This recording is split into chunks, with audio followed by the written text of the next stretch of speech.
qu'il y ait une commission de la fédération qui ira à l'UCI rencontrer, parce qu'il y a le calendrier international des contraintes qui ne dépend pas du Cameroun. Le Cameroun n'est pas le seul pays. Si la date est confirmée, le 26, ce sera bel et bien le 26. Reste donc à croiser les doigts pour une réponse positive du patronat mondial du cyclisme, même si certains clubs initialement engagés à ce tour auront déjà leurs roues posées sur d'autres routes.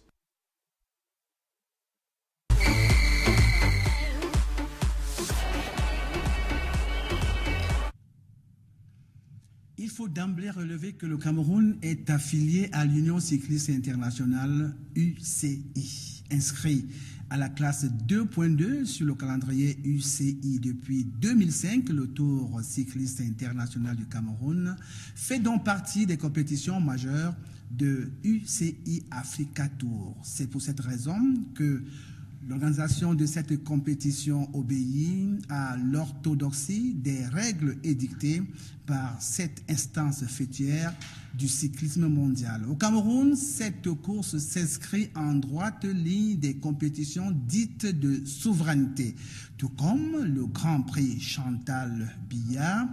C'est pour cette raison que chaque année, les pouvoirs publics y injectent des centaines de millions CFA pour que ces deux rendez-vous annuels de la petite reine camerounaise soient des événements de référence sur le plan international. L'annonce de l'annulation de la 15e édition du Tour cycliste international du Cameroun par le ministre des Sports et de l'Éducation physique est tombée comme un coup près.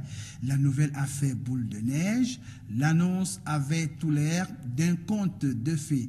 Dans le microcosme national de la petite reine, il y a eu comme une sorte d'enchevêtrement entre l'étonnement, l'émoi et le questionnement. Ce que s'est-il réellement passé dans les bureaux douillets des responsables en charge de ce dossier? Pourquoi avoir attendu 24 heures avant les premiers coups de pédale pour annuler la compétition? Pourquoi avoir attendu que certaines équipes retenues pour la course commencent à déferler sur la cité capitale pour surseoir à la course? Plus grave, comment comprendre le risque d'annuler la course alors que le commissaire de l'UCI et le contrôleur antidopage étaient d'ores et déjà à Yaoundé? Comment cerner le fait que pour un événement qui impose une grosse mobilisation en termes de ressources humaines et de logistique, le comité d'organisation ait seulement été créé le 1er mars dernier, dont à 9 jours du coup d'envoi de la course? Comment comprendre le procédé peu orthodoxe du ministre des Sports qui a consisté à convoquer nuitamment le président de la FECA Cyclisme pour lui signifier l'annulation du tour? N'aurait-il pas dû initier, comme à l'accoutumée, un point de presse pour annoncer l'annulation d'un événement à la notoriété établie?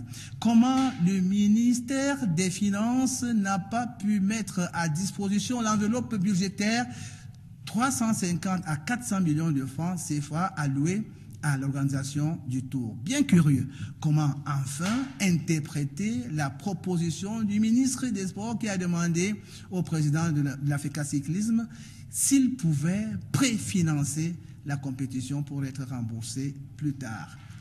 Par ailleurs, est-il imaginable qu'un pays comme le Cameroun ne soit pas à même de débloquer une modique somme de 400 millions de francs CFA pour organiser une compétition? Ça fait un très mauvais effet pour un pays qui entend abriter la CAN en 2019. Pourtant, pendant 14 éditions, les pouvoirs publics, même au plus fort de la conjoncture économique défavorable, n'avaient jamais été pris au dépourvu. Pourquoi c'est maintenant qu'une telle situation arrive? Sans doute il y a anguille sous roche. C'est vrai que le pays est engagé sur plusieurs fronts qui sont de véritables gouffres. On peut citer au passage la restauration de la sécurité dans les zones de nord-ouest et sud-ouest, le combat contre Boko Haram et la construction des